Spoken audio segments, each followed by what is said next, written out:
You doing the intro or not? Okay. I always seem to be the one who mentions the intro. Mate, Hello, I don't guys. like intros. Yeah, you're just not a fan. I like Well, just hello, flowing guys. as if Welcome. people just jumped in. Yeah, I know. Welcome to episode 4. Is it now? It is, yeah. Episode 4. I think this is going to be a bit of a chit chat and then some questions because again, we're really 4 episodes in, scraping the bottom of the barrel for ideas. We don't need to go onto the questions yet. No, that wasn't the plan. That is like a backup in case it gets a bit awkward. And I'm like, I actually We've got don't quite like a few, you. though. We have got a few today. Yeah, so no, we'll start off the usual intro. How's your day been? How's your week been? Enjoying being back in the gym or not enjoying it at all? Loving it, mate. It has been good. Yeah. What is it now? A week and 1 session, so 5 sessions. Saturday wasn't very good. Saturday was horrendous. It was horrendous. But every other session's been sound. Yesterday was meh because of the hack. But yeah, it's been good. I think it's weird. Like now we've obviously been back for 5 sessions already. Like I've been saying to you a few times, like we need to still remember how like grateful we should almost be that we're back in the gym. And like little things like if I get pissed off at a hack, like I know obviously we had a hack squat, but having access to like a proper gym, I've had it with a few of my clients as well. Like they've been buzzing, but then odd one here or there have been like, oh, like this didn't go well, and I had a bad session because this didn't go well. And I'm like, literally last week you were moaning, like buzzing for the gyms to open, and now like you're used to it again. You forget like how grateful you should feel. So I'm just trying to make sure that like, because every session's been good, and Saturday wasn't great, but still it was like a good session. Trying to make the most of it for what it is. It's better than having to set everything up yourself and move the bench all the time and stuff like that. No, I agree. I think it's been good. It's a bit of a tricky one. I never enjoy the first week being back in the gyms. I like the psychological standpoint. So I like on Monday when we were at Rotherham, I sat on one of the benches and I just looked around for a few minutes at people training. And I was like, it's quite cool this. Like, you know, like you seeing people doing like, not nothing even that impressive. Like I think there's one guy just like stiff legging 4 plates. And I was like, oh my God, someone else is training. Like it was quite it felt very novel. It was new. I was quite surprised. But other than that, I don't really enjoy it. And the only reason why is like my days are based off like my own numbers and getting them like and beating them.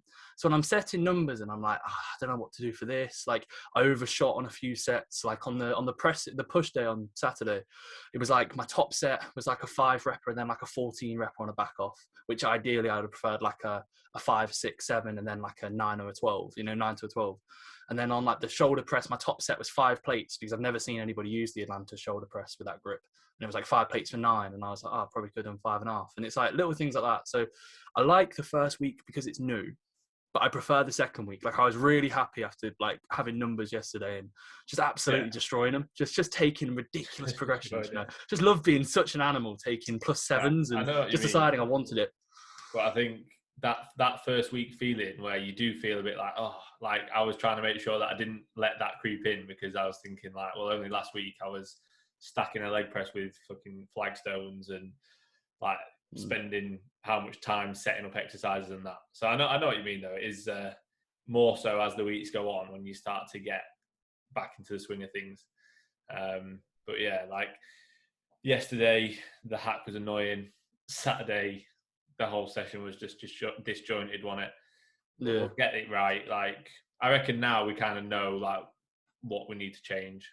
It's just other than the Saturday gym. We have no idea what we're doing for the Saturday gym. I think we should just train at warehouse again.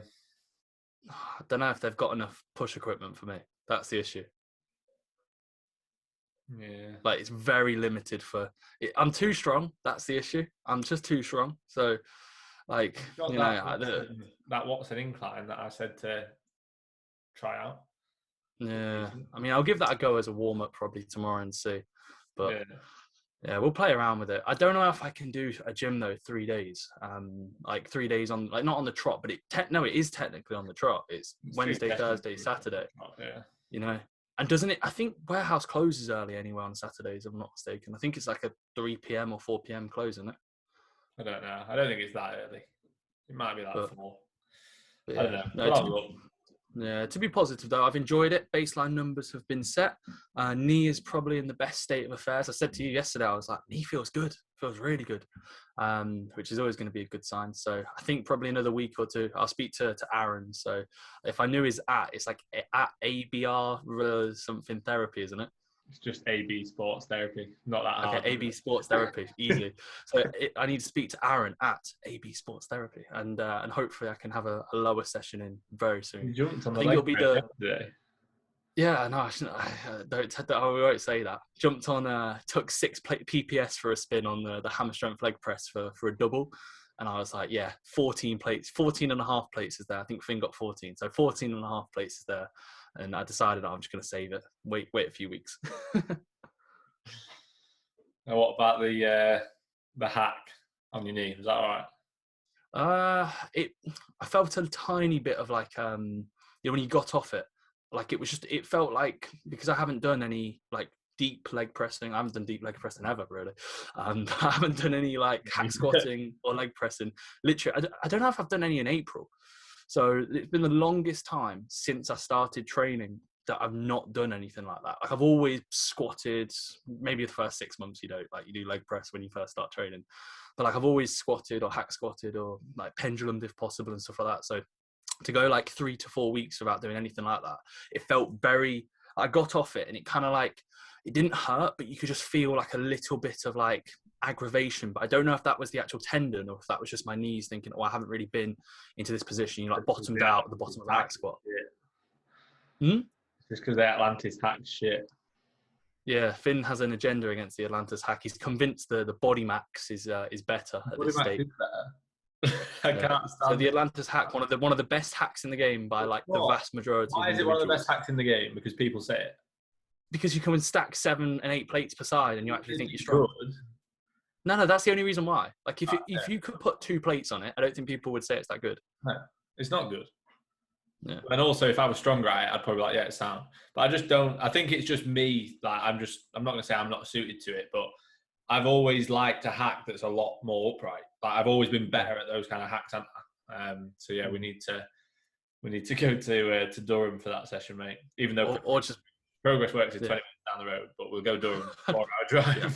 I'd rather drive 4 hours than train at Progress Works for a lower session again.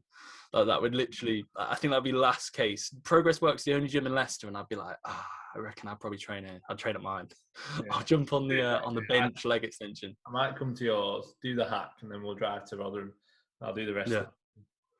Yeah, that would make sense. Rotherham, do my ISOs, adductor, ham curl, leg extension. I'll drive back to yours. Then I'll do the hack, and I'll drive back to Rotherham, finish off on the leg press. No, I think that's perfect programming. Yeah, perfect programming. You just get the best of both worlds, and then you can get back and actually jump on the hammer strength leg press. Probably from stability, you might add a plate per side because your leg pressing's been a bit silly, but it is what it is. It's been all right. It's good, actually. That's the only thing that went well. Not the only thing that went well yesterday, but it did go well yesterday. But no, I just need to change that session around. How's your sort of not prep but almost prep going? The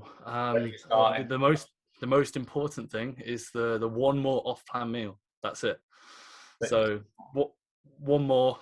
Finn would probably say, Finn would be saying I'm starting prep tomorrow. Then if I've only got one more, but no. It starts on Sunday, which is, if I'm honest, like I'm thinking I will start. It's starting on Sunday, 22 weeks, but like it make a lot of people just be like, just start on Monday, bro.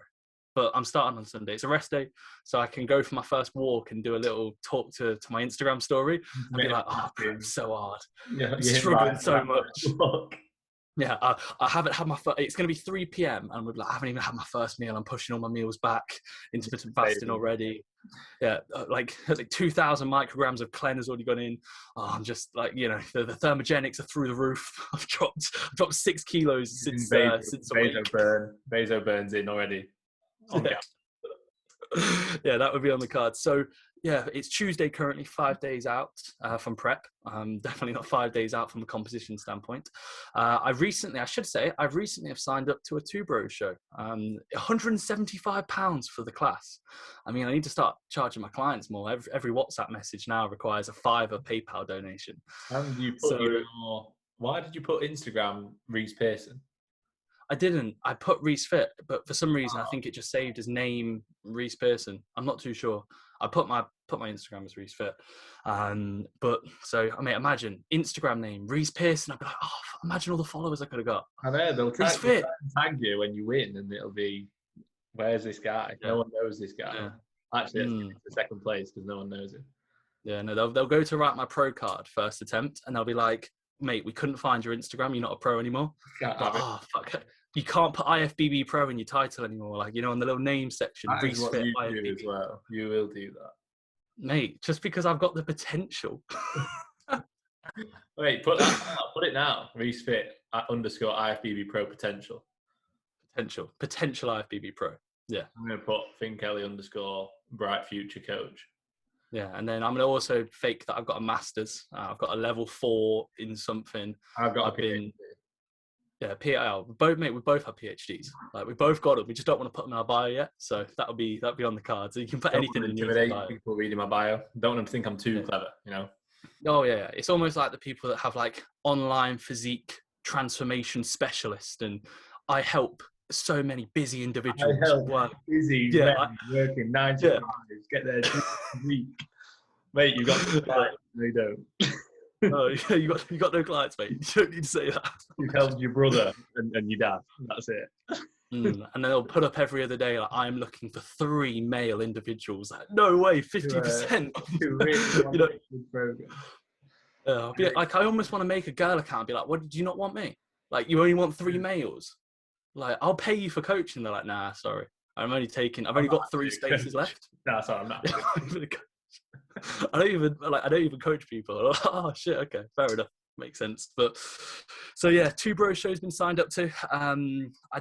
If I'm honest, I have no real expectation. I was saying to you, I was like, it's cool, but like it is like the top level. So it'll be interesting to see how I line up. What level is it? It's 2 bros. It's not. No. It's the top level from an amateur standpoint for physique. So it's not like, I'm going to be competing against prime Jeremy Buendia and so on and so forth. I don't really think anybody knows the other physique dudes. I know like the top 3, but other than that, like no one really knows. What's that guy's name that won it this year? Andre or whatever. Did he win it this year? Yeah, he was 89 kilos on stage. I'm going to be heavier than that. Like that Brandon guy's good. And that is it Raymond guy? I think they're the ones I know, really. They're like the top 3. And Ryan Terry. Yeah, I don't think he did that well this year. You think you'd beat Ryan Terry? I've never said that, but okay, fair enough. You never said that, but you literally said that the other day in the car. Mate, I think he beat me on just the fact that he has lower abs. You said I have 0. I reckon I'd beat Ryan Terry. Did I say that? You said that. Yeah. Well, Finn got off stage and he was like, I'd really love to see the judges' scorecards because I was so close. So close. He was like, if I just had a bit more fullness, I was wrong. I'd definitely beat David. I was wrong. You were wrong. I don't get what did they not see? Like, how on earth did? Mate, you shouldn't have even placed according to someone in the stands who watched it. You shouldn't have even placed. Someone else should have placed instead of you. I shouldn't have placed, but I should have won. Really, like. Very odd. I would love to see the judges' scorecards. Yeah. It's because you were too friendly, mate. You were too much of a life of a party behind stage, behind the doors. People are like, nah. I wasn't. This guy's too friendly. I should have just not spoken to everyone and been like, I'm so motivated for this. And I You just wanted it. I just didn't want it enough. I was just too much of a nice guy. I heard it was because you didn't visualize winning. Like, you got up that morning and you thought, oh shit, it's a show day, and you didn't visualize picking up that first place trophy. And because you didn't think about it, every waking second, like you're on the treadmill doing the cardio that you didn't even do, and you're like, just visualizing that first place. And because you didn't visualize it, it didn't happen. The law of attraction is real, man. No, mate. That's what it is. I should have. I reckon if I'd have done that, then I would have won. David would have just turned up off, and I'd have won. He would have got COVID. He wouldn't have been able to turn up. And you potentially, you didn't even finish second, so you can't even say that. What would happen to the guy who finished second? Danny would have had to add something as well. Yeah, so David got COVID. Danny just decided, I don't want it on the day. I'm going to compete next week. He's like, I'm not going to compete today. Yeah, and then Finn would have won. And then from that point, someone else should have won because you shouldn't have even finished top 5, apparently. I should have come last, mate. I thought I was good at it. I thought I could have done when I was backstage. Yeah, I think that's the illusion. I feel like we've all been in gyms, and like you've looked at somebody and they're like, they look good, and then you'll stand next to them, or like not intentionally, not like you just walk up, but you'll stand like they'll come next to you and you'll be like, oh, I actually look like I train. No, I've never had that, mate. You never had it, just me. Because I'm too small. Fair enough. I have it the opposite way. I'm like, oh, they look good. And then they come near and I'm like, fucking hell, they're massive. I look horrendous. That's what I think. That's what you said when you were doing posing with Slater the other day. I did, mate. No, I didn't look horrendous, but because he's so tall, I was like, fucking hell, like, makes me look like a dwarf. Finn came into the gym and he was like, mate, I was posing with Slater earlier. And like, I said to him, why do I even coach you? You're bigger than me. It's not what and Slater just looked and he went like, yeah, he was like, I completely agree, mate. It's ridiculous. Still not what happened. Didn't it? Sounded to me like a little bit. That's what happened. Sounds like you said you'd beat Ryan Terry. I never said that. That never happened with Slater. Yeah, true. Both are lies. But I'd say the Ryan Terry one is based off absolutely nothing, where my one was like kind of accurate. So I reckon in the back of your mind, you would think I'd probably do Ryan Terry. No, he's a top level Olympian guy. Well, he's like what? I think he finished top 8. I don't know if he placed this year, so you never know. Imagine first time, never even competed, and I'm like, you know what? I reckon I could do him. Shocking. That's what you like.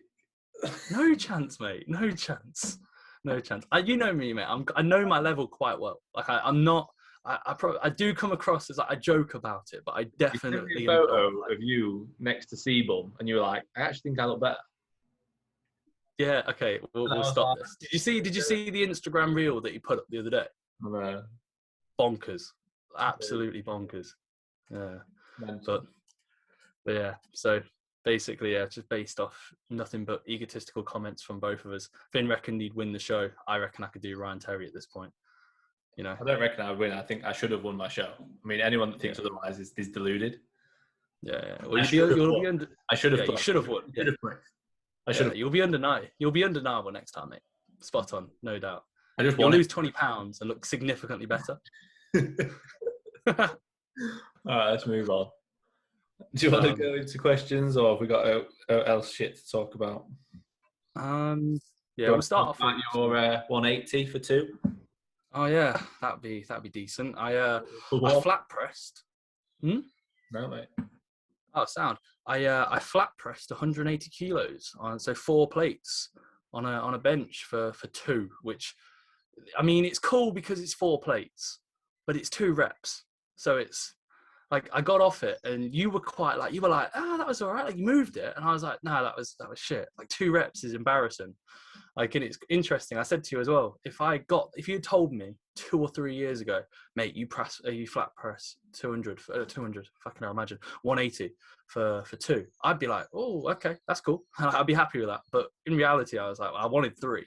It was an audacious jump. I got 172.5 for 4, and it was because the bench was better, the more stability. So I thought, yeah, let's just see.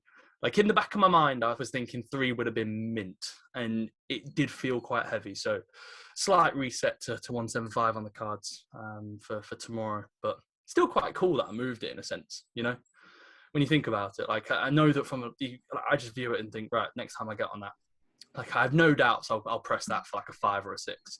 So it was quite cool to handle it, and it didn't completely break me down. It wasn't where, I know you said the line was a little bit inaccurate, but it wasn't where like I picked it up and I was shaking and it was like, mate, that's not even, you're miles away from that, you know. So yeah, so that was a highlight in a sense. But like the first rep, like I said, the first rep, like as you pressed, like it sort of came up towards your chin, but it was fine. Like, that's just why I was there. Like I thought you were gonna fail straight away. Yeah, just the 0 rep max. To be fair, like that's what I was thinking. Completely let go of it. I'm not just unrack. What do you expect me to do there? I'm not going to just deadlift 180 off your neck. I'd struggle. Mate, out my wraps on. I'd be like, wait, able to. You do it 1 rep. You wouldn't be able to get it up. Just let me get my wraps quick, and I'd wrap on, and I'd be fine. Yeah. Just like one set, mate. You look at me at the bottom, I'll be dying. You'll be like, 1 second, mate. Let me just go get my wraps. And then you'd injure your back, and you'd end up. you'd end up falling over the top on top of me, and there'd be just two people just lying 180 kilos in the middle of us.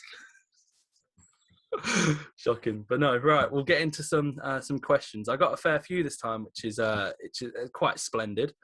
And if I'm honest, most of them are from clients, which is, I don't really know what to make for that. A few from the massive amount of followers that I have. What about you? Do you want to start off? We'll rattle through a few. You can start if you want, mate. Okay, fair enough. Finley Cade, one of my clients, has asked, how much muscle can be gained in a year? Realistic answers too. I'm going to give a bit of a background. He sent me a voice note saying he's doing like a PT course, on Zoom, like one of those fast track 2-week PT courses or whatever. Yeah. And like he had like his lecturer saying that you could put on 12 kilos of lean tissue in a year. And Finley kind of just disagreed with him and basically put his hand up on Zoom. You can highlight yourself in front of a whole class and just went, you're chatting shit. And he's now failed his $2,000 fast track PT qual, but now he wants to know if it was worth it failing. So yeah, do you want to answer the long awaited question that I've already answered to him on a voice note, but do you want to go for it? Well, I don't think you can put any kind of actual value on it. Like, you never know. I know that sounds like absolutely ridiculous saying that someone could gain 12 kilos, but there'll be some freaks out there that could do that, like, easily, especially in their first years of training, like some absolute freaks. But yeah, for the 99% of people, that's not going to happen, unfortunately. It'd be nice if it did. But yeah, that probably, even taking anabolics, like, you're probably not going to gain, unless, like, again, you're really, early stages of training, you're not going to gain like anywhere near that. But yeah, like, I also think on the other side of the coin, when people limit themselves to like naturally rates, like the year, it's fucking just as bad. So I'd rather people think that they can gain 12 kilos a year, because if that makes them train harder and makes them sort of think that they can achieve more, then I'd rather people do that. I hate it when people are like, just sort of, I'm gaining really slowly, and often they almost use it as an excuse that you can't gain muscle at a rapid rate. They almost use it as an excuse to sort of slack off a little bit, which I'd rather people be the other way. But yeah, I don't think anyone should ever say you can gain this amount or this, because there isn't a value. It's like, what's the best exercise for this? There isn't one. Like, it's the same kind of thing. It's going to be dependent on the person and how they sort of apply themselves and their genetics. That's going to be the main thing. Yeah, spot on. Pretty much what I said. Yeah, literally. I think so similar, mate. You can. Did you tell him that he can? Yeah, I said to him, under my coaching, mate, 12 kilos. Anything. Now join the team where I help busy 9-to-5 men. Oh, mate, that's the funniest thing I think you've said all year. That was all right from you. So yeah, that's pretty much what I said. Oh no, we'll leave Howard out of this one. But no, so yeah, I basically. Oh, okay. So I had a guy apply. No, he didn't even apply for coaching. He asked me how much I charge, and like, it was a really weird message. And like, it wasn't like, hey bud, follow. Like, usually you'll get it, mate. Like, people message you like, hey mate, have you got any coaching slots available? How much is it? What do I need to do? And you'll say, send the application over, and then I'll get back to you like a response video. And then current entry price, £900 per month. Cheers. But in reality, this guy asked how much I charge, and it was a bit strange. So I was almost like a bit skeptical. So I was just like, if you want to send me over an application, you can do. And then he said, have you spoke to Howard? And at this point, I was like, I don't know about you. Do you even know a Howard?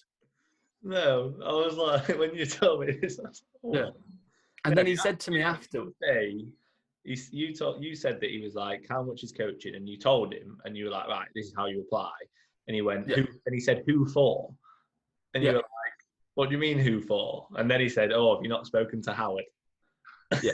Yeah. And then I said, oh, fuck's sake, mate, sorry, there's a bee like going to fly in. There's a bee nest outside, and one's flew in today. I've got the window open.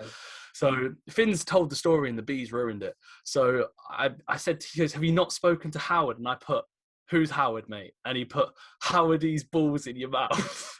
I was just like, what? He said Howard, like, he spelt it. I just read it and just put strange. Mate, And then he loved it. Yeah. And what, the ball's in the mouth or the actual comment? The joke. Oh, okay, fair enough. I was going to say maybe the ball's in the mouth. I was like, that's a bit weird to say on a podcast, but we'll move forward. So, yeah, that's pretty much it. Stuff like that funny. I usually would be like, that's just not even funny. But because it was in a coaching setting. I've never heard it. Yeah. And it's like such a serious question. Like, oh, have you not spoken to my mate Howard?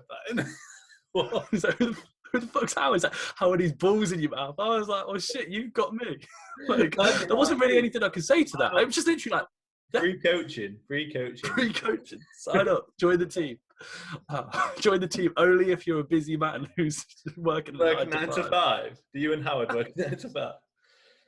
Right. That's it. Let's go through. I'll do one. We'll just alternate. Osman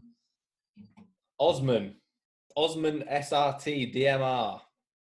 Thanks for the question, mate. He said, training body parts every 6 days, low frequency, ? I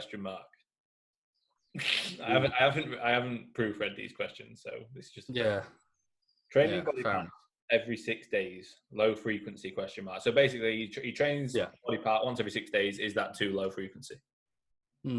I'd say it depends. Like most questions. If he's insanely strong and if he's insanely strong or the muscle just doesn't seem to recover, like for example, with a hinge, I know obviously a hinge isn't a muscle, it's a movement pattern. But if I was to perform an RDL twice per week, if I was to do a pull, push, lower, and I was doing a hip hinge on both pull sessions with the level of intensity and strength, and I wouldn't be able to do it twice per week. But if we're talking strictly like let's say we're just doing chest 1 time per week, I would usually prefer the vast majority to do it a bit more. Like 2 times, I'd say, is almost a minimum. I mean, that's like, I don't want to be saying the evidence suggests the same, but evidence literally does suggest 2 times per week is pretty much a flat out minimum.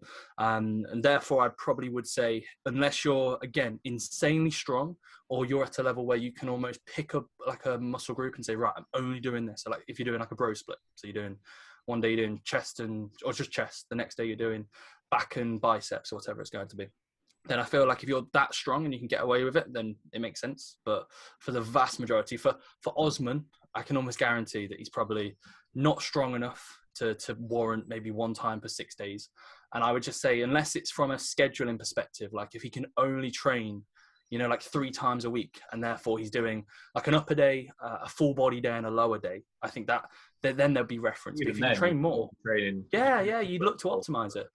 Yeah, so I'd say like as a flat out recommendation for the vast majority, I'd prefer people to train as a minimum from a muscle group perspective twice per week. And then upwards, if I'm honest, of like if we're talking biceps, triceps, calves, medial delts, I'd say 3 to 4, maybe 5 if I'm honest. Like I definitely think there's room to push that up, especially if you're good when it comes to sparing your overall weekly volume. So yeah, anything that you want to add to that?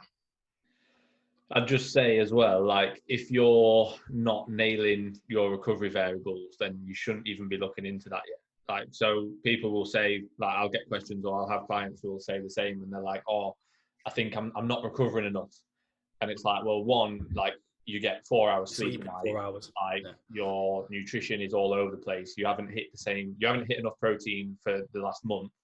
Like, so, if you're not nailing those things, then don't even look into your training frequency or your split yet. And then you've even got, are you training anywhere near accurately enough or intensely enough? Which more often than not, people aren't. And then they're questioning their volume or their frequency before they've even learned how to take a set to failure. So I would say, obviously, like you said, mate, for most people, that's training once every 6 days or training the same muscle group once every 6 days probably isn't going to be enough for anyone really, unless you're, like you said, properly high level where you've built a hell of a lot of muscle and a lot of strength, and you kind of just need to improve minor areas of your physique. It's not almost like you don't need to build that much more muscle if you're going to do that. But yeah, that's what I'd say for most people, because I doubt that it's taking you 5 rest days or 5 days of not training that body part for it to be fully recovered to train again. And if it's 5 rest days. 5 rest days. I train, mate. I need 5 rest days. Hey, But Finn, really good week, mate. I'm battered from my 1 session. I've had 5 rest days. Is that all right, mate? if Yeah, it's yeah. And taking Finn that replies, yeah, long, mate, sound. like if it's taking that long, then I'd say there's probably something that's not right. And if it's not taking that long, then just train more frequently. Yeah. Yeah, I see a few people, like, especially with gyms reopening, like, who are doing bro splits and, like, the approach. And it's like, I mean, we can't really talk because I can almost guarantee that we initiated our training off bro splits. Like, I don't I mind a know I bro did. split. Like, No, I mean, when we started, so the first year or two, I feel like, or maybe not 2, but first year, I know that I did a bro split. Like, it was very basic. So you could say, well, you build up a decent foundation, but in reality, the vast majority need more than just the regular 1 time per week frequency. So, yeah. Do you want me to go for a question now? Come on.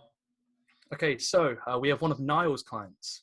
So one of Finn's clients, Niall's client. So this is like a coaching, like matrix. Who is it? We have a Who is it?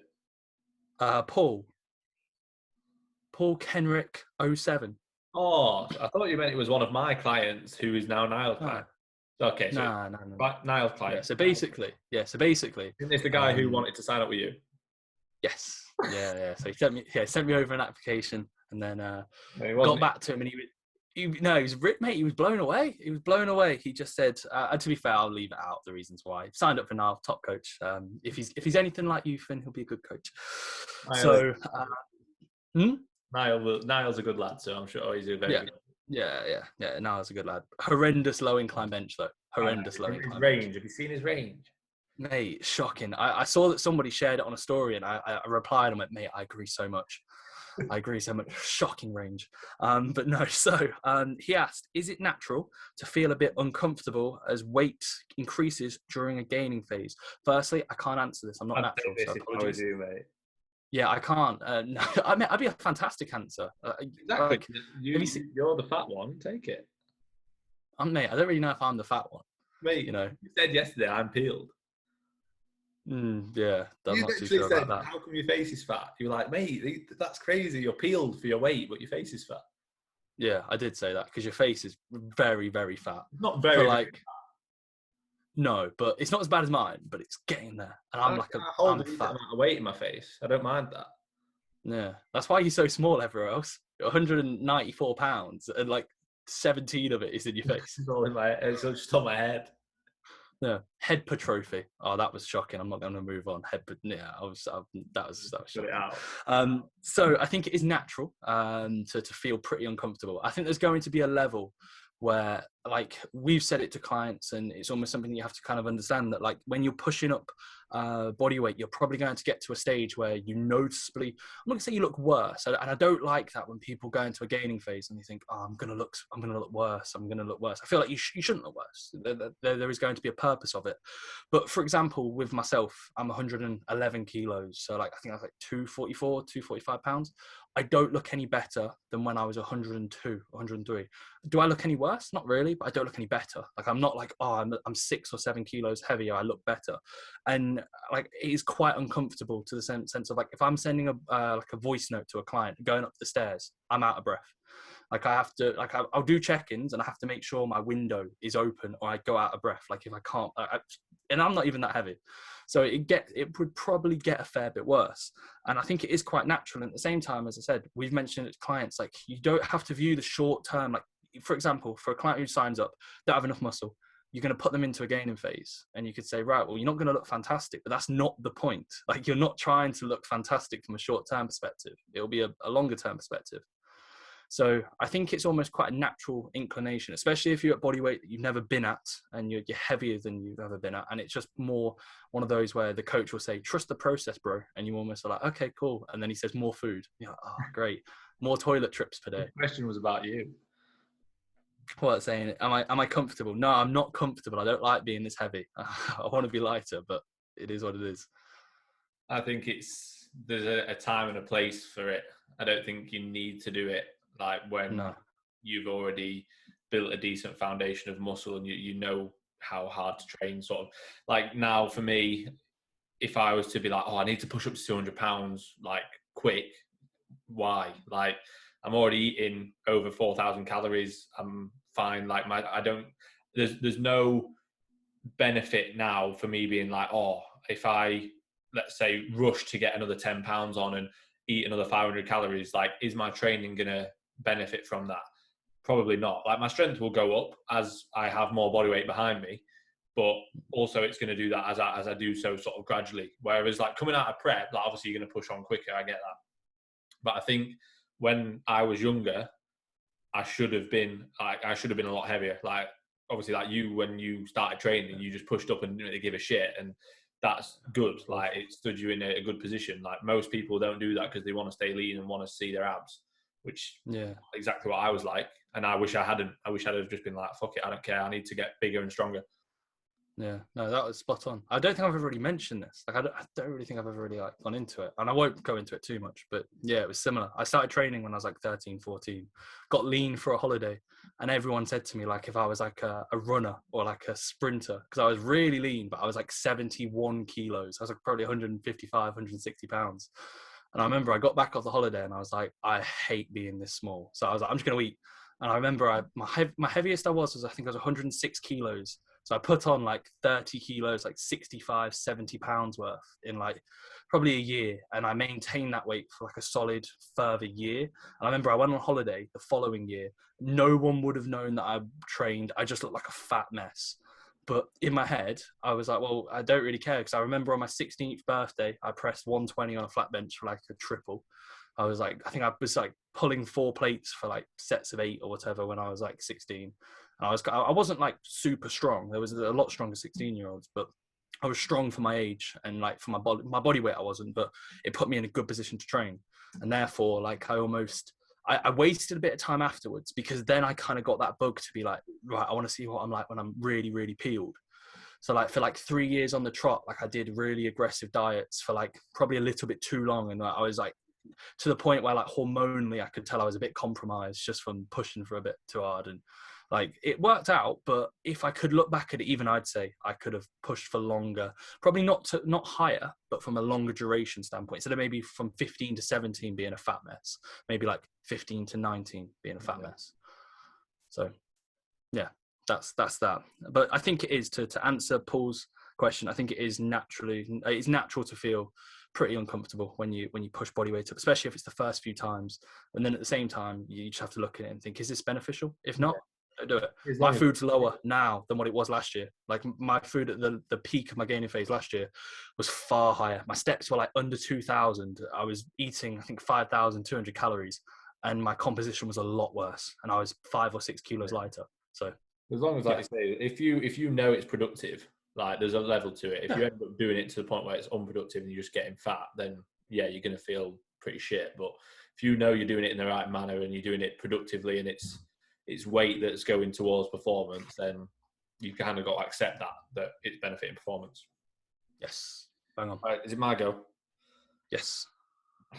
G.Manday asks, how much in kg would you increase your top set on back squats once you hit your reps? Okay, so it really depends because what is he giving us a rep range? Mate, is my answer for everything. Has he given us a rep range, or is this just a generic? No, like, so I've worked my 160 kilos up for 10. Just imagine you've done a set on back squats. Yeah, you've hit your reps, whatever that is. He's told us. Yeah, it's an arbitrary number. Just we don't know. 27 reps. You hit your reps. How much in kg would you increase your top set? So top set. So let's say imagine you get 6 reps, or 6 reps on a back squat. If you What would you go up next time? Again, this is the thing. I feel like I know with our clients, we've said it loads.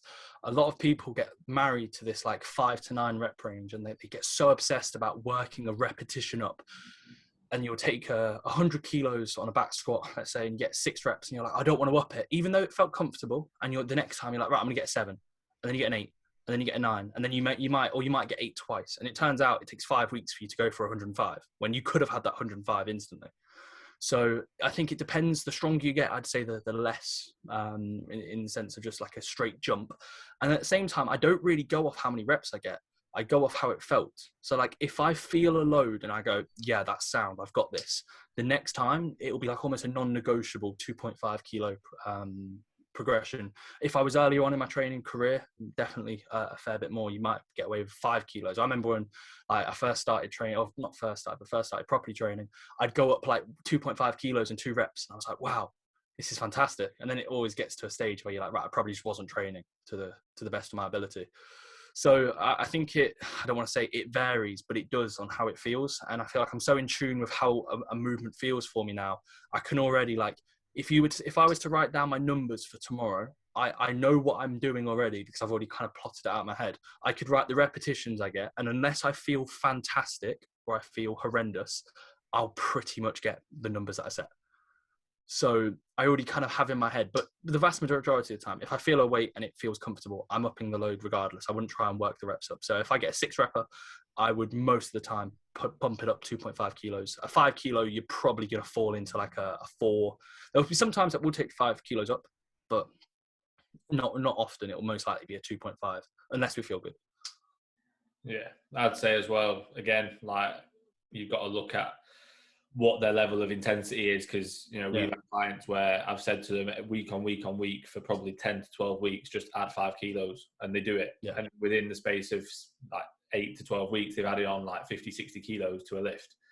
That like sounds like a crazy amount, but like you said, it's just the case of they've not been actually pushing themselves enough, and they're actually just learning to train harder and be more efficient in the movement versus gaining all that strength. So if you're at sort of your top level and every single set is all out and you're getting pretty strong, then I would say maybe like literally just 2.5. But if you're someone who's at a sort of younger training age and still learning to train to that level of intensity, then you can pretty much go for a 5 kilos or 10 kilo total progression most of the time and still hold like you say, hold good form. And yeah, the reps might take a hit, but one thing I do, like you were saying then with the reps, I'll say to my clients, if there is ever a load progression, just take it.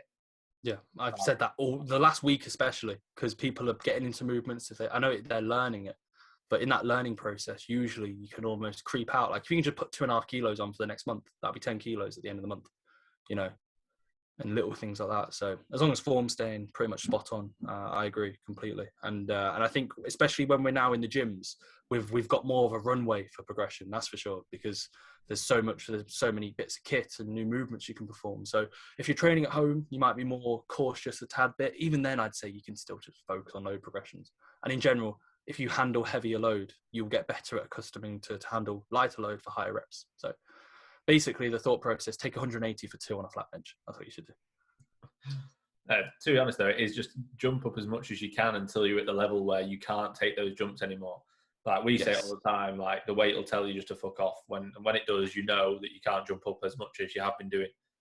Simple as that. But sometimes you'll get like a mad runway. Like both of us, I had my RDL up to Christmas. It was 2.5 kilos every single week, and it got up to 250 from a 220.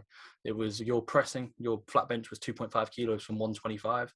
Mine was similar with the low incline and the flat bench. Like sometimes you can get a good runway, but we wouldn't have limited ourselves and been like, right, let's bump it up 5 kilos, potentially like ruin that progression or ruin that momentum. And then likewise, we never were like, oh, let's just, you got 3 reps 1 week and you're like, right, 2.5 up because you felt it and you were like, that's all right. You can tell it's not sort of ruining you yet. No, but they will become a weight. We've all done sets. Every one of us has done sets. I say everyone, me and Finn, it's only us. I've done sets where the weight is pretty much said, you haven't got this. And we've gone, all right, cool. We'll catch you later. We'll up the Psalms. We'll go to Evo and buy some Psalms. 40 quid. 40 quid Psalms at Evolution Fitness. Any Psalm, 40 quid. Just as Psalms, 40 quid. So all you need, 40 quid for some Psalms. Right, I've got a few more. I'll have a read through. This is from the legendary Conran B Fit. So Conran, one of my clients, appreciate the message or the question, Conran, as per usual. Do you go to different gyms for the atmosphere or equipment, or a bit of both? I thought that's quite a good question from the main man, Conran. Yeah, a bit of both. We go to get away from people, I guess. Yeah, I don't really go for atmosphere though. I don't really get Ultimate Fitness in Birmingham, bottom tier atmosphere. Like it was very flat. Likewise, Progress Works, horrendous. When an atmosphere is negative, that's when I'm not a fan. But the gyms we train at don't have really negative atmospheres where like it zaps energy, I don't think, unless you disagree. No. So I wouldn't say it's for atmosphere. Me and Finn have never been like it's not necessarily the atmosphere. Like we're not going to Ultraflex because it's got such an amazing atmosphere, but like we're also not just going because it's like, oh, there's these few pieces of kit we want to use. Like it is a good gym all in all. Like the kit, the atmosphere, the people, like it all as one is quite a good environment. Like so the atmosphere is part of it, even though we don't directly get motivated from that. But it's nice to have that change of environment, which I guess I would class as like an atmosphere. Yeah, that's what I was thinking. Like I don't class the change of environment as like an atmosphere change, but I guess it is. So yeah, it's more different atmosphere. And then at the same time, I'd say that the forefront would be based off what we're training on that session and what we can get out of the kit. Yeah. So like with what me and you do, we can be quite flexible in the sense of we can move our work around, and I don't want to say lucky to be in the position, but in a sense we are. So I look at that and think, right, if we can move around what we do, we train. So it makes sense to prioritize what we do as a business, as a hobby and enjoyment. So therefore, if that means we're driving an hour to a gym or an hour and a half to a gym, so be it. Like especially when the kit's good. Like it's always good to train at slightly different places, but. Yeah, it's interesting. Like I said to you, I wouldn't want to train at the same gym 4 times. And again, that could be from an atmosphere reason. But then at the same time, it could be we'd have clients there eventually. I remember when we were at Progress Works, we both ended and we had like 4 to 5 clients there. And I'm not saying like we left because of the clients. Like we got on well with all of them. And it was more of a sense where it was just a sense like we were just thinking about it and thinking, right, like we probably want a bit of variance. So after the second lockdown, we were like, let's just buy 4 gym memberships and lose some money. So you say you wouldn't want to train in the same gym, but if you lived at like outside an amazing gym, would you? So like, mate, Ultraflex Leeds, I absolutely love training there. Loved training there. Where we live, really, that we don't. Yes. Train. Like if we live, we should say that. In Durham, we would train at Ultraflex consistently. Yeah, there's not one gym near us. No, like real good gym around. Yeah, until we have ours. So that'll be a few years down the pipeline. Watch out. Yeah. Once you're in, you're in gym. Second, you sign up to a membership. No cancellation. No cancellation. We said we only want members who want to long-term adhere. So if they want to cancel, like no, you're not cancelling. The membership that I spoke about yesterday with the not putting your weights away membership. Do you want to go into that quickly? I like that point. This is a really good point that Finn said about. I know, mate. Do you reckon people will steal it? They might do. If they do, fair play. No, I literally was just saying on that because I saw something on Instagram about an owner moaning about people not putting their weights away, which I get. Like it's annoying, but I was like, if I owned a gym, I'd have a membership where it's like pretty much double the price that everyone else has to pay, but you are just allowed to not put your weights away because you're basically paying for staff to do it or paying for the members who pay less to move it. And then if someone's an arsehole and they're like, oh, I'm not taking my plates off, you can just put them up to the new membership and then they'll either make sure they take the plates off or they'll just be like, fair play, I'll pay it. This also applies to flushing the toilet. Like anything like that, any bonus that you're like, oh, I just don't want to flush. I can't see that. Yeah, my 350 grams of Frosties post-workout I've had in the reception gone straight through me. You never get to the toilet. You don't get to the toilet. No, of course not. I just sit there. I'm like, put my hand up saying, I pay 30 quid extra a month. Can someone clean me up? And then someone's like, oh, fuck. Me and you look at each other and we're like, oh, Finn, go on, mate, clean him up. He pays more. He does pay for it. He does pay for it. Yeah, that'll be it. Mate. Yeah, I've got the shit yourself membership. Yeah, Sam, mate, come here, come on, get yourself over here. Get you cleaned up, mate. Oh, imagine you got a drawer you pull out, you got a spare pair of boxes, you're like lost property. You're like, here we go, mate. Got you set up. Right, your question is it? Yeah. I'm quite enjoying the pacing of these questions, if I'm honest, mate. I thought it's been quite good this time. Oh, mate, if we get through them all, it means we don't have to answer any on our stories. I know.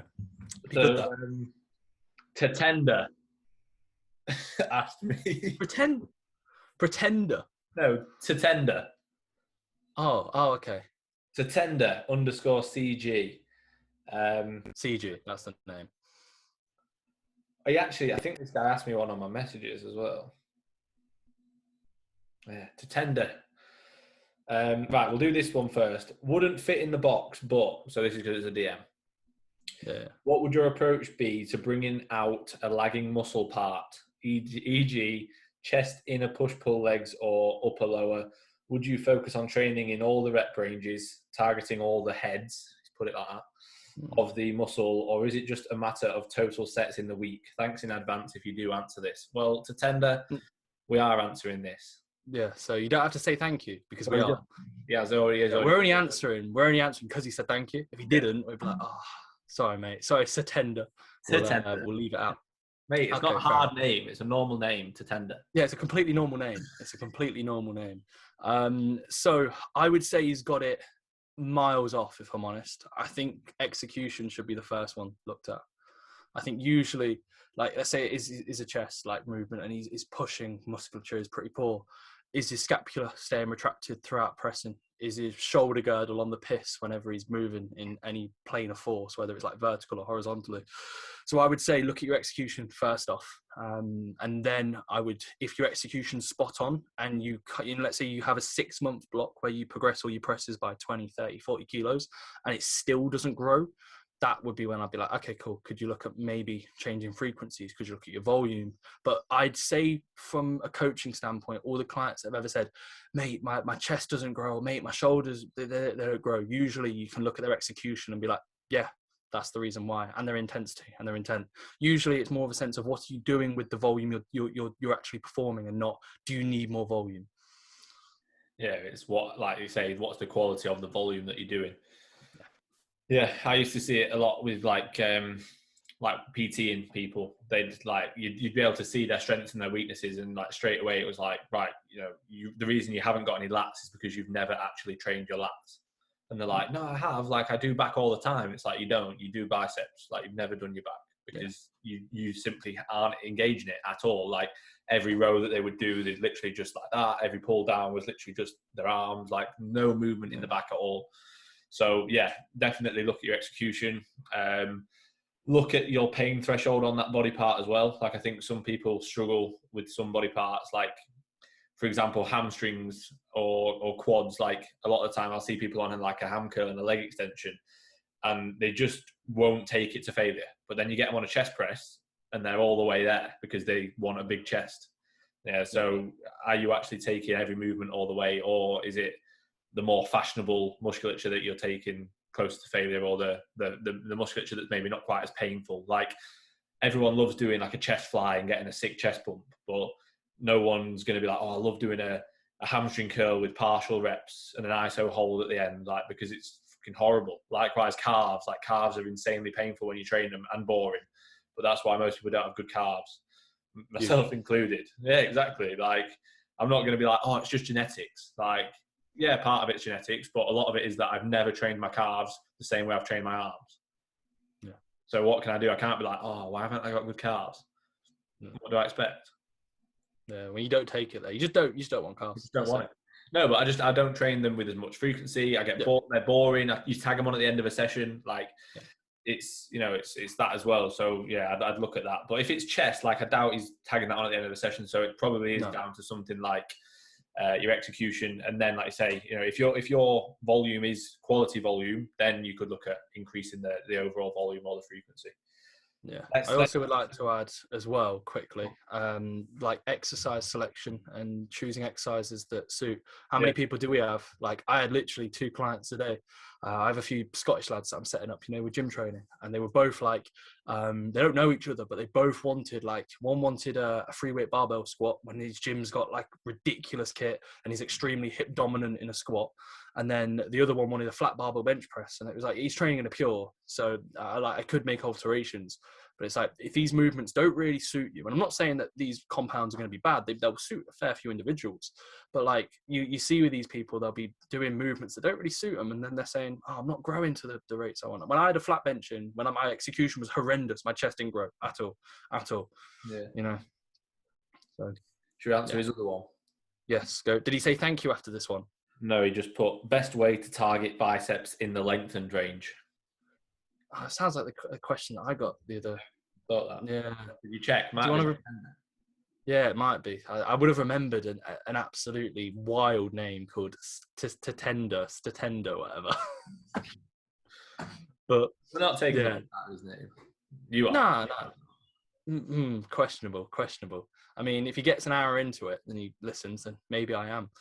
So basically, again, I'll reiterate, I can't remember if I answered it on this or if I answered it on a story. I don't really think people need to focus too much on trying to target the bicep in a lengthened or a shortened position.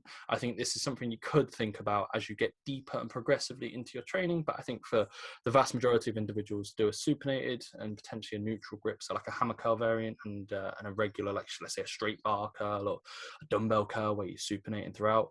But in reality, there's not really going to be something that I'm like, right, you need to do this for lengthened work to target this head of the bicep or something. So, yeah. No, I agree. But if you did want to, then do something with your humerus behind your body. So like your upper arm behind your body. So like a standing single arm curl, like cable curl or a seated cable curl with the arm behind you.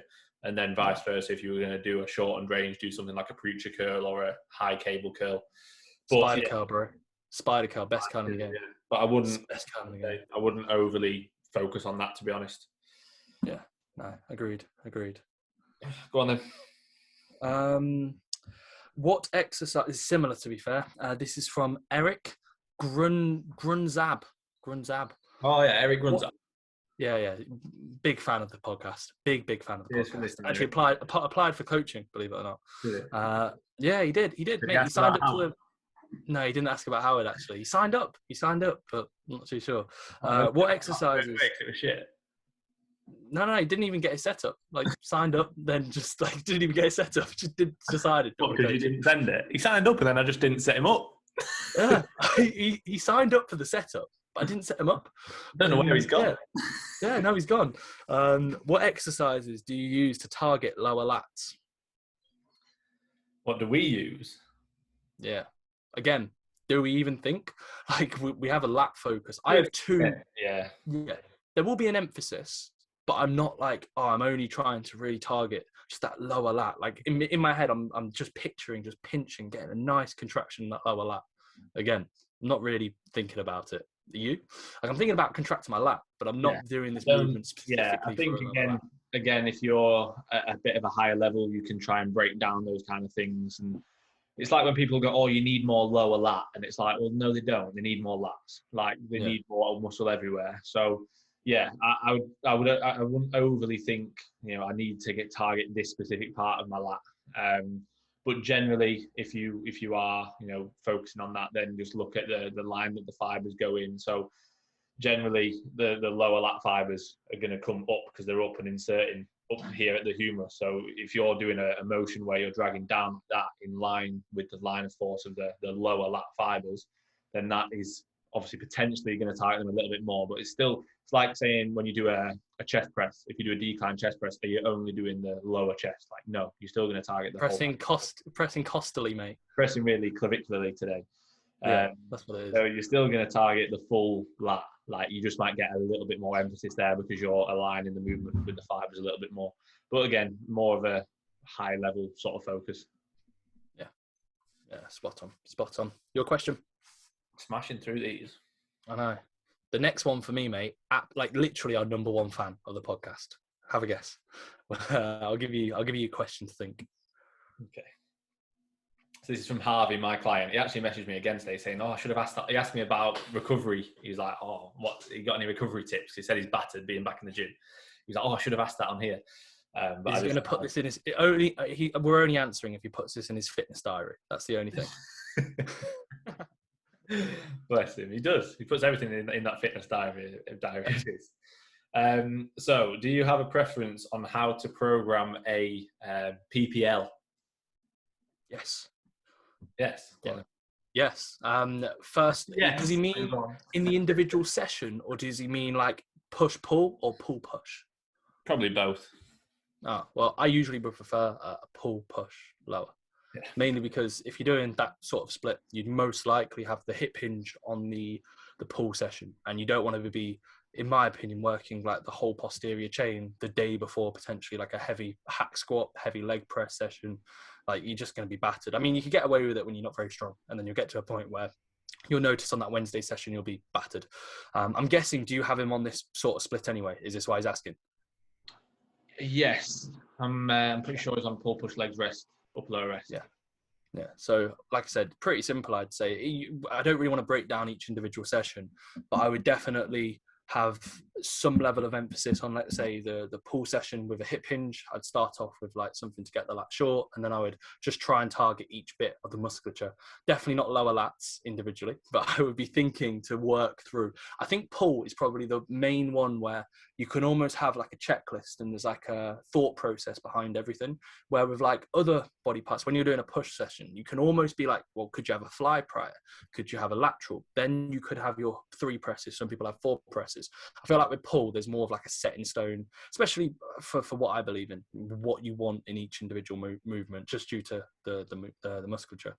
Push session, pretty simple. I'd choose 3 presses.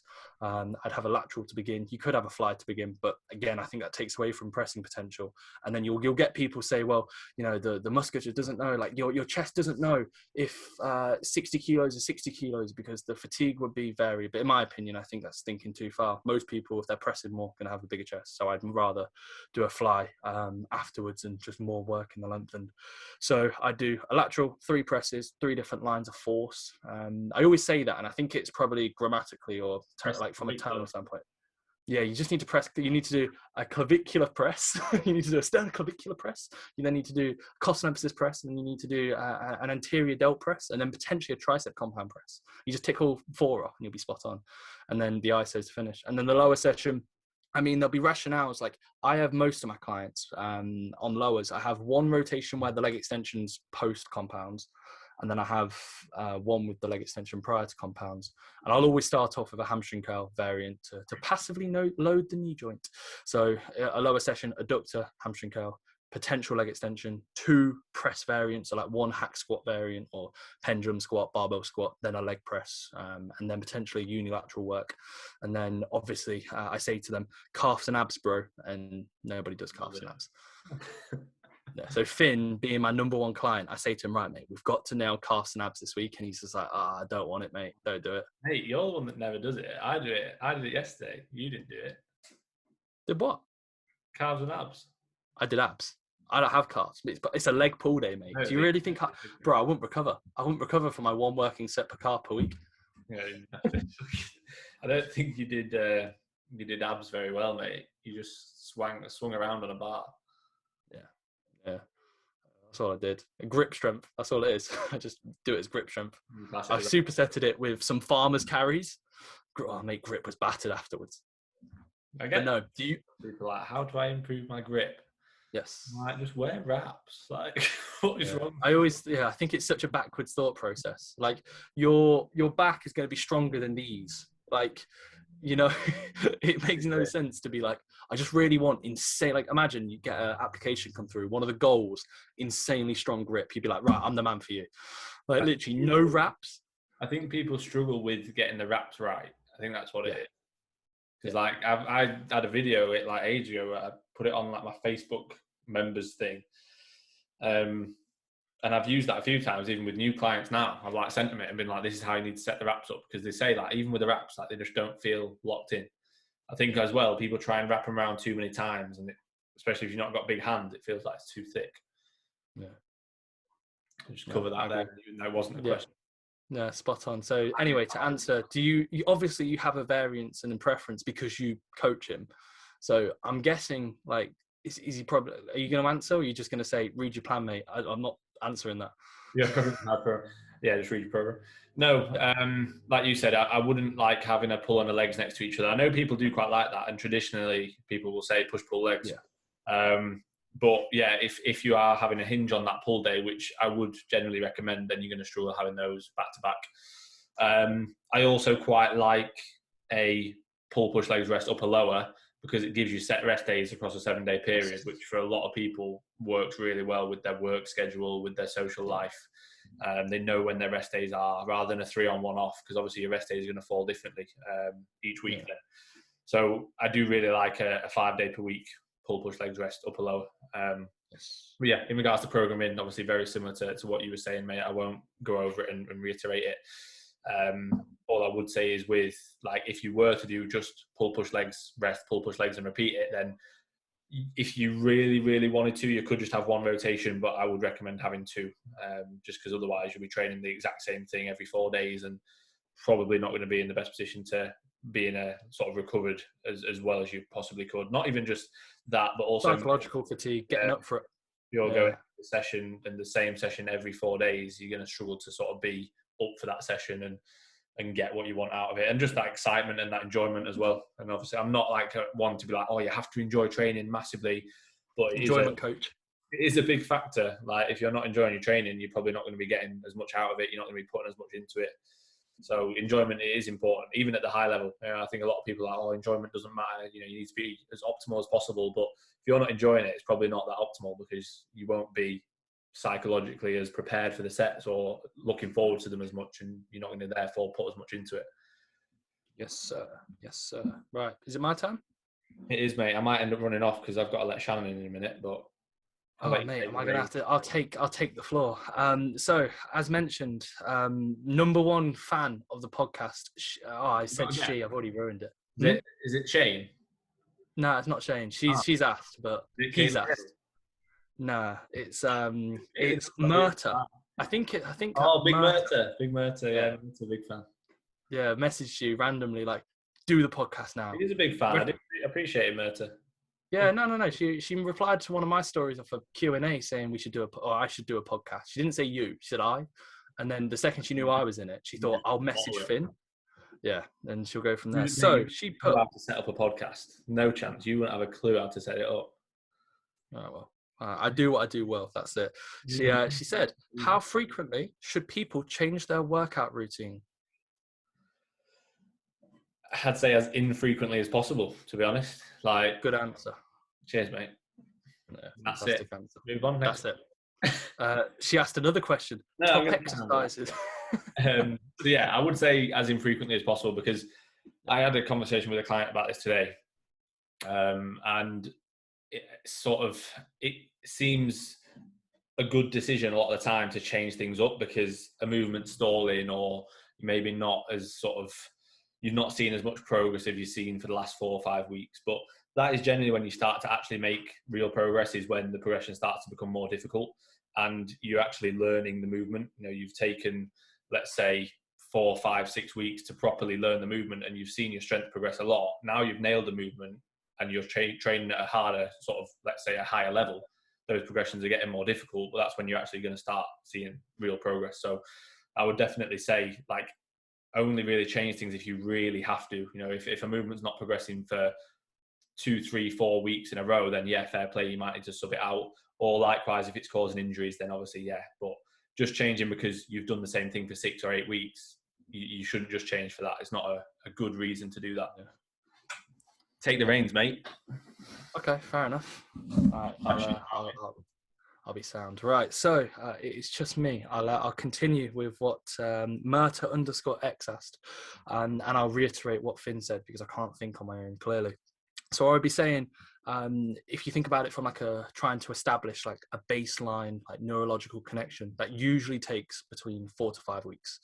So if we were to think 4 to 5 weeks to learn a movement, usually at that point, we've almost probably took a decent amount of progressions, and then it will get to a stage where it becomes very hard to progress. And this is where, from the clients I coach, the ones that keep progressing are the ones that are nailing every variable. The ones that aren't progressing, they're the ones that are not sleeping properly. Their food is inconsistent, their hydration is inconsistent, and that's when they go, I need a program change, I need to switch this around and swap it about. And you almost go through that period of learning a movement, getting on with it, because you can add 2.5 kilos every single time.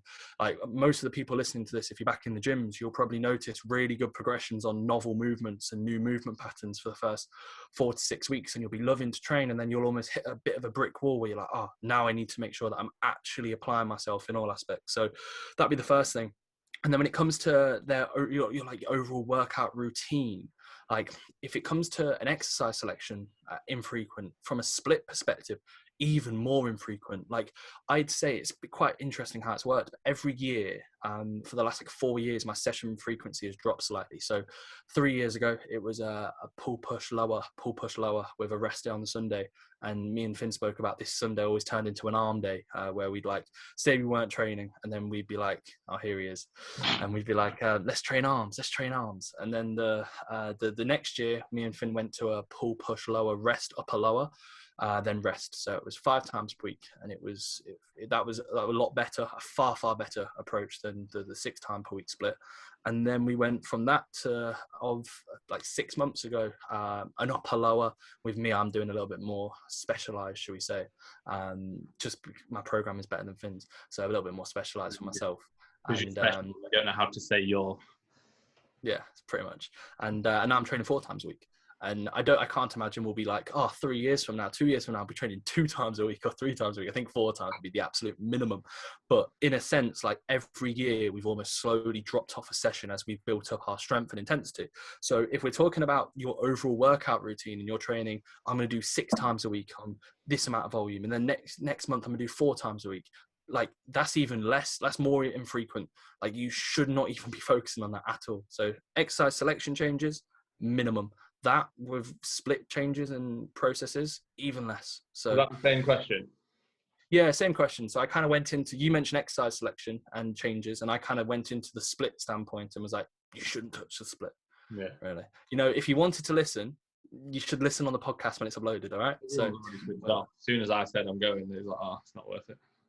Yeah, that's what it is. Everyone thought that. But yeah. Anyway, your question. How's Shannon? Did she have a good day at work? But now I asked her, did you have a good day? Yeah, it's all right, thank you. Yeah, it's all right, thank you. Anything happen? Sound. She was listening to my podcast this morning. I was. And then she did cardio this morning. She was listening to my podcast. Then she came home and she was like, look what I was doing. And she was playing it at like 0.5 speed. So I was like, this. And then she was speeding it up to 1.5. So I was like, oh. And she was like, oh. So that's all she did while she was doing cardio. Fantastic. Really good use of her time there. No, it's a bit simple, mate. She didn't learn anything from it, did you? Nobody does. Nobody does, mate. So it doesn't make a difference. Wait, it's good, wasn't it? It was good. Better than come on and get some questions up. TR and Quinn. Tianan has asked how to learn to train with more accuracy. Be accurate. I'm deciding to be accurate this week. Have you ever tried just being accurate? Yeah, but I don't want to progress this week. I just want to be really accurate. Accuracy. I'm going to be on the same load. Yeah, accuracy gains. I didn't progress a single lift this week, but I was just so much more accurate. I think it's something that comes with I definitely think the longer time you spend training, that's for sure. So I had a client yesterday, Ben, messaged me, and I was you'll laugh, but in general, he was like, mate, I was watching, because he sent me some form feedback. And he said, I was looking through your session and everything you perform is immaculate. And I was like, well, no, it's not. Not everything is immaculate. There's going to be a fair few movements that are not ideal. And from a form standpoint. Did you not say you've got Finn next to you performing everything perfectly? Did you not say that? No, I didn't say that. I didn't say that. He actually said, the guy next to you, how is he not as strong as you? Why is he 40 kilos down on every movement? And I was like, I don't know, mate. I don't do any of the same movements as you. For a reason. That's why. So why leg press? You wouldn't beat me on leg press. I would. A leg press, mate. I've done you for the last year. I've done you on leg press every time we've ever had a leg press in. No, Cybex leg press. Cybex leg press, mate. It's 40 kilos above you. Yeah, with half the range though. No chance. My range was exactly the same. You were the one who got told to stop chasing me by your own coach. Finn, you really need to stop chasing. Yes, you did. He said, Reece, no, Finn, you really need to stop chasing Reece on the leg press. Happened. Yeah, but it wasn't correct. Okay. I was told to stop chasing me. Mate, how can I chase when I'm already above? I'm gonna start taking weights off. Not on the leg movement. Not. You'll mate, congratulations. You will do me on the leg press because I haven't leg pressed. But the second my knee's fine, I'll do you on the leg press. Hack squats, you've always suited better, so I'll do that. But on the isolations, mate, it's an absolute whitewash. And it's only because you can straighten up and hamstrings it is. And quads. No, it's not. How is it a white? You get 1 rep up. Nah, no chance. That's like loading my patella tendon. So imagine if I was fully healthy. For months, you were calling patella tendon your patella. You didn't know that it was actually. Yeah, I knew you were gonna jump in and act clever. But yeah, so I can't even remember the question at this point, if I'm honest. We've just got in an argument. What was it? Can you remember it? It was how to learn to train with accuracy. Oh, so basically getting an argument about who's stronger on the leg press. So I think the more time you do something, obviously, the better you're going to get at it. I also think videoing yourself, main bit of feedback, I would say, just videoing yourself and not even looking for feedback of anybody else, just videoing it and looking at it. I can't tell you the amount of times I started training and I'd video myself and it would feel good. And I'd look at a video and I'd be like, oh my God, that looks appalling. Like lateral raises, I used to never feel ever in my medial delts. And I'd video it and they looked horrendous. And I was like, right, that doesn't look good. And I think just in a sense, like I'm not going to say to walk around a gym and watch people, but I think just the more experience watching videos, watching people train, you'll almost come to clues and then just playing around with stuff and kind of finding what feels good and what you can perform well in. Like Finn, have you ever seen me barbell squat at all and it looked good? Like, be honest. No, it's appalling. You do anything and it looked good. Mate, don't be mean. Don't be mean. Like, I could say that about your physique, but I don't because I feel for you in that sense, you know? I could look at your physique and be like, mate, you look shocking. But I won't. I'll be nice. So don't be a dick. So, yeah, a barbell squat looks absolutely horrendous for me. I've never been able to perform a barbell squat well. And I don't know I can't hear you. I don't know what you're saying. What did you say? Nothing. So a barbell squat, I wouldn't perform well. And that's because it doesn't suit me. So in a sense, to be as accurate as possible, making sure that you're taking a muscle from a lengthened state to a shortened state with eccentric control, and you're not throwing the weight around and you're picking weights, movements that suit you. Yeah, I'd also say I think most people, when they're not accurate, it's because they rush everything. Like more often than not, I'll just say to people, just slow down. Like before I even say right, think about feeling it here or anything like that, I just say slow down. Because you'll see people doing sets and they're done in 10 seconds and they've done 8 reps and they're nowhere near, like, they won't get anything from any of the reps. They won't be taking it anywhere near failure. So slow down. And what I used to do, and this is very sad, this is what I used to do when I started training, was I used to stand and just actually try and contract every muscle in my body and learn how to contract that given muscle and how each body part worked. So we've said it before, random times, when we've been at school or whatever, you would be sat there thinking, how do I contract my chest, or thinking about contracting your chest as hard as you can against the steering wheel when you're driving and stuff. This is literally stuff that I used to do when I was learning to train. I remember I used to stand in front of the mirror because I struggled feeling my chest on any pressing movement. So I used to stand in front of the mirror and watch how everything looked and see, are my shoulders staying back? Can I see my chest actually doing anything?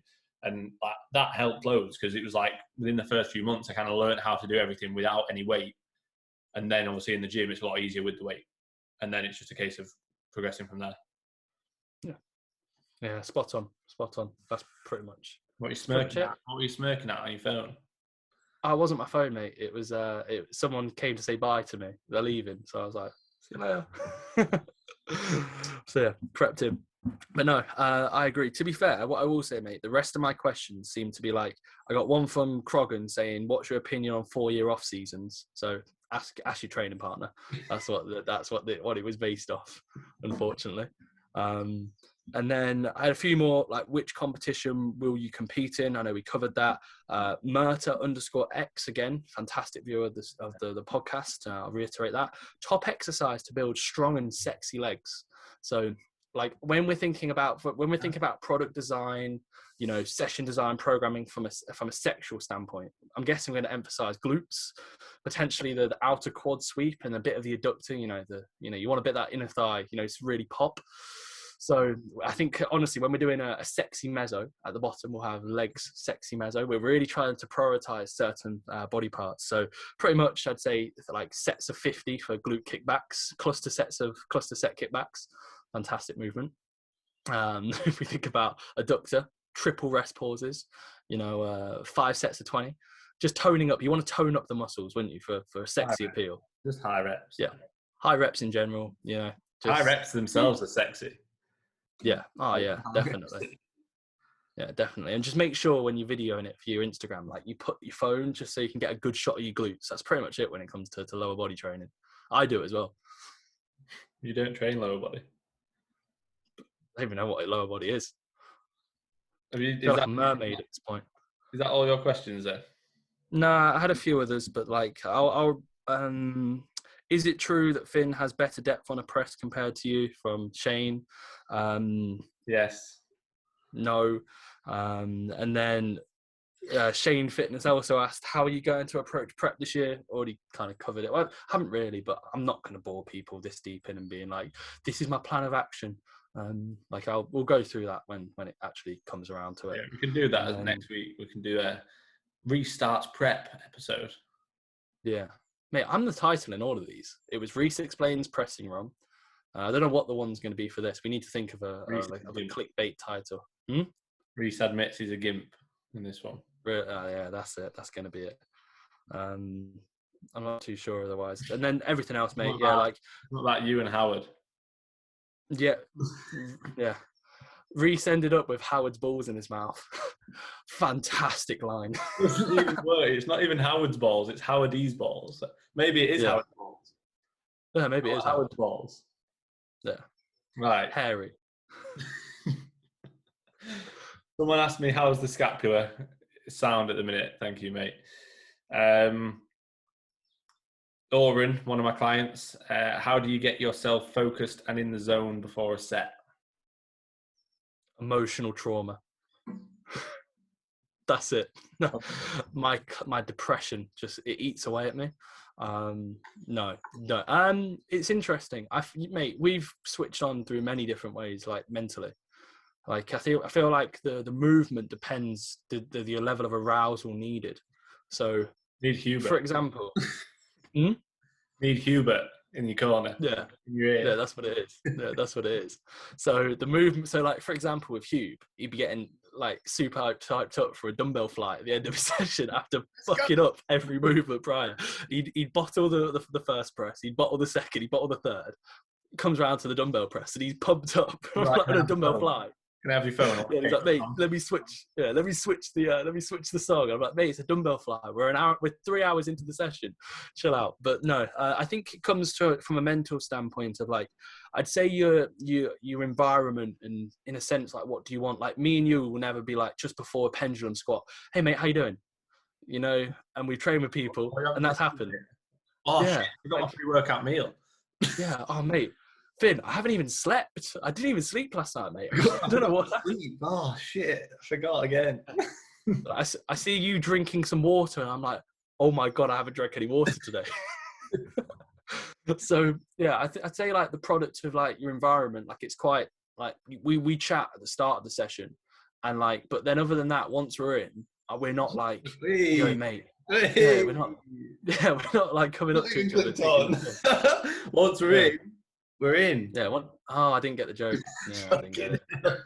Too slow, mate. Too slow. I feel like that's the signal for this is wrapping up the last few questions. Definitely. Getting a bit long. So no, yeah, I think it's dependent on the person. Like for you, like on some movements, like the RDL, for example, you can get so psyched up that you don't even have to think about the movement. But for me, like I can't do that on an RDL. I could do it on a hack. I could do it on a leg press. But an RDL, like, I lose tightness so easily that I can't get so psyched up because if I get too aroused for it, it just goes to shit. Same with like pressing. If I get too aroused for a press, I'll end up rushing it and losing the line and it just ends up going to shit. So I think it depends on how psyched up you need to get, really, depending on the exercise. But I would kind of say the main thing that I use is just what I got last time. And I kind of think like, right, I just need to make sure that I put everything into this set to progress. Like, I think maybe a year ago, I'd go into it like properly thinking, right, I need to think about horrible things and I need to get like in the right mental state to progress. But now, like, it's just second nature that I can sort of get into the place where I need to like be on it and I can get there pretty quick. But I think it's just experience and just time. Like, it's a bit of a skill in it to get to that point. Yeah, no, definitely. I think like I said, the level of arousal needed massively depends on the set, what you need from it. Like, you know, me, Matt, I'm very emotionally driven, and I'm not emotional like as a person. It's quite a weird thing. Like, I don't think of anything, but I just kind of think of nothing, and it almost gets me to be a point where I'm like, okay, now I'm switched on. Like, I'm convinced, and I've said this for a long time, like my strength in certain movements isn't from actual strength, it's just from being very, very good at switching it on when needed. Like my RDLs, I hate the phrase like the weight's not even there, but legitimately the weight doesn't feel like it's more than 60 kilos when it's 250. And I know that I was going into those RDL sessions, and if mentally I was there, I wasn't not progressing. It was pretty simple. And pressing in a sense is almost like that, but with pressing you can't be as hyped up. I get more cocky when it comes to presses. Like I get more confident, and that's what I like go off, you know. Yeah, but there's not like get 2 reps. Yeah, true, mate. It's 4 plates, man. Like you got, I think you got 142 for 3, so you know, 140. Yeah, more than 2. Yeah, definitely. I'll get it for 6 tomorrow. I've upped my creatine to 16 grams. My hairline's fucked, but I'm gonna get 6 reps on the flat bench tomorrow on 180. All right, mate. I've got one more. Go for it. And that means I don't have to answer any on my Instagram. I've got a few. How many minutes on a sunbed is too many minutes on a sunbed? 15. Depends what you want from it. Just depends on the individual. Depends so much on the individual. Their frequency. What do you want? Yeah, what do you want out of that specific block of sunbed on that sunbed meso? Like, what's your frequency per week? What's your overall volume needed? What's your MRV, minimum volume effective volume for the most efficient time? I'd say 15. I went on for 8 today because obviously I hadn't had a sunbed in however long. So I did 6 minutes the last 2 times, 8 today. I'll taper it up to 10. Aggressive overload. I'll get to 10 and then just keep it at 10. Yeah, and then you'll run out of money and you'll think, oh fuck, I'm broke. Got no clients. I can't pay for it anymore. I need more clients. I need more sunbed minutes. Well, I'll put a story on. I'd love to fill these spaces, guys, because I need more sunbed minutes. I'm looking for 3 male individuals. Work a busy 9 to 5. If you don't work, sorry mate, you don't work 9 to 5. Sorry, there's no spaces available. Wait, you work part time? That's just shocking. Right, I'll have a look. Don't wear it to work. Pasak Fit has asked. Big Pasak Fit. Fight 100 bear-sized geese or 100 geese-sized bears. Mate, I wouldn't want to fight, but like 100 geese-sized bears, because they'd be quite cute. Yeah. I could just kick them. Geese are scary enough as it is. A giraffe is tough as it is. Imagine a bear version of that. So I wouldn't want to fight geese, even at their own size. I think I'd get done by 100 geese. I think I could probably do 100 geese-sized bears. 100 geese-sized. I'm just thinking, I'd agree. I'm thinking about it from a standpoint of what I'd be more scared of, and I don't think I'd be scared of smaller bears because they just look like little dogs. Yeah. Although geese are quite big. Yeah, true. And you're only 5'7", so on a good day, mate. Yeah, definitely. I'm 6'3" on Tinder, so I don't know how I've done that. No, I'm joking. I'm not 6'3" on Tinder. I don't even think I have it downloaded. I don't have it downloaded. Is it not Grindr? Hey, that's a fake account, bro. Someone's made it of me. I don't know what you're doing. Like, why are you saying that, man? I'm not on Grindr. I'm on Tinder. Not fucking Grindr, bro. Right, come on, tell me. I'm going to get told off for being late. Late for what? Late for a meeting. Oh, mate, we can finish if you've got to go. Nah. We'll ride it out for its natural end. Okay, final one. I'll let you take this one because I'm pretty sure you were talking about it a few weeks ago. Jack Bradshaw, thoughts on testosterone as a supplement? Ooh, I actually got asked this. I know More Plates, More Dates he sells it, so there's a lot of videos where he's like going to be putting it out and saying it's really like beneficial. I think this applies to all natural supplements. If I'm honest, there's going to be certain health subs, and in reality, like there's nothing that can stimulate the same as like creatine unless you're eating ridiculous amounts of red meat. And I would look at it and I would say for the price to benefit ratio, it doesn't really make too much sense. If you are optimizing every single variable, I think potentially it could be of benefit, even if you're not. But at the same time, for the cost to benefit ratio, it's not needed at all. Like, I think it's like probably, I wouldn't actually know, but I know it's a lot more money than creatine. And if I'm honest, I highly doubt it will be as effective. Like, creatine's one of the most widely researched supplements out there. It's probably one of the only natural supplements that's proven to show like a positive effect to performance. So I'd look at it and I'd say, if this is the level where you're going to, and you're really trying to rinse what you can rinse out of potentially supplementation, then I'd almost be saying, I wouldn't want to say take gear, because I wouldn't want to recommend anything. But if that's the next step, that would be the next step. However, in essence, I'd look at it and think, would the vast majority of individuals benefit from taking this? No, they benefit from making sure their sleep's on point, making sure their training's on point.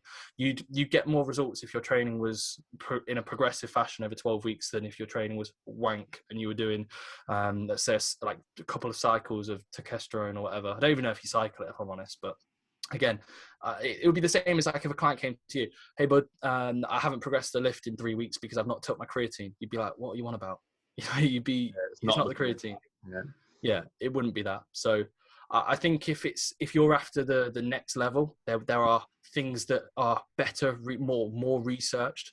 I'm not going to say safer, because if I'm honest, I don't have the education to say if it is safe or not. If it's being sold, I'm guessing it's past clinical trials, so there could be a benefit to it. But in reality, it's not something that I'd look for, and I wouldn't be telling my clients, you want the next step? Yeah, take this, you know? It is one of them in it as well. Like, obviously creatine, everyone raves about and how well researched it is and everything, but it is just because it's been around for longer and we've got more research on it. So like, you never know, in 20, 30 years or whatever, we might be saying the same thing about anything else that could be. But I don't know, is it worth the risk? If, like you say, like the price of it, like realistically, are you going to get that much benefit from it? Probably not. And like you said, you know, if you're wanting to get everything out of sort of being natural, then, you know, if you are someone who already is doing everything, then you're probably happy with the progress that you're making. Like I say that to people a lot, though. I'll never like question, am I making progress, or could I be making more progress?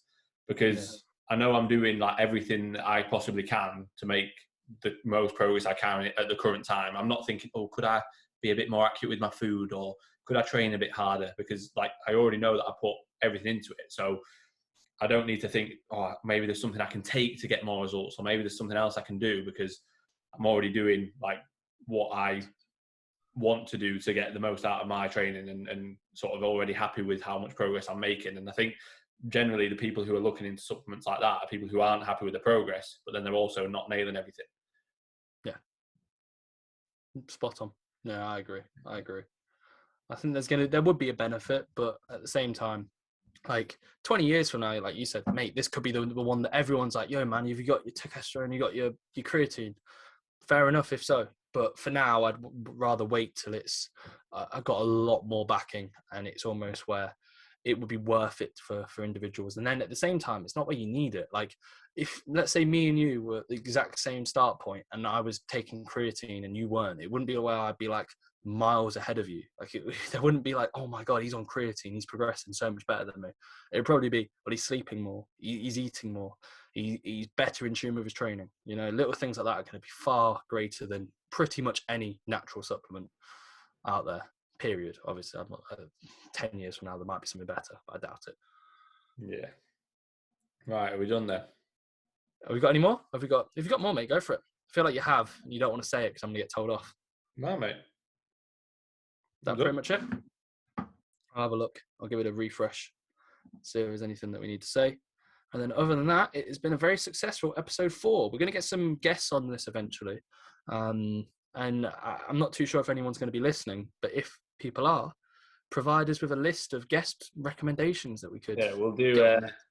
Should we do a box? Like, who do you want to see on the podcast? Yeah, I think we should. Hill, straight away. Who would it be? Caitlin Hill. Caitlin Hill. Second one, Reece's mum. Next one, Penny Kelly. Penny Kelly's going to be on. Yeah, that'll be it. Then it'll be Shannon. We'll get her on. And then we'll be like, right, ran out of guy. Like, me and Finn don't have enough friends to be getting on guests for like, we probably got about 6 episodes out of it. And then we'll be like, right, we don't know anybody else. Podcast is over, see you. No, we can do Q&As. I think this one's quite long, but people seem to quite like the longer ones. So maybe, yeah. All we do is just provide what the followers want. That's all we do. That's all we've got to think about.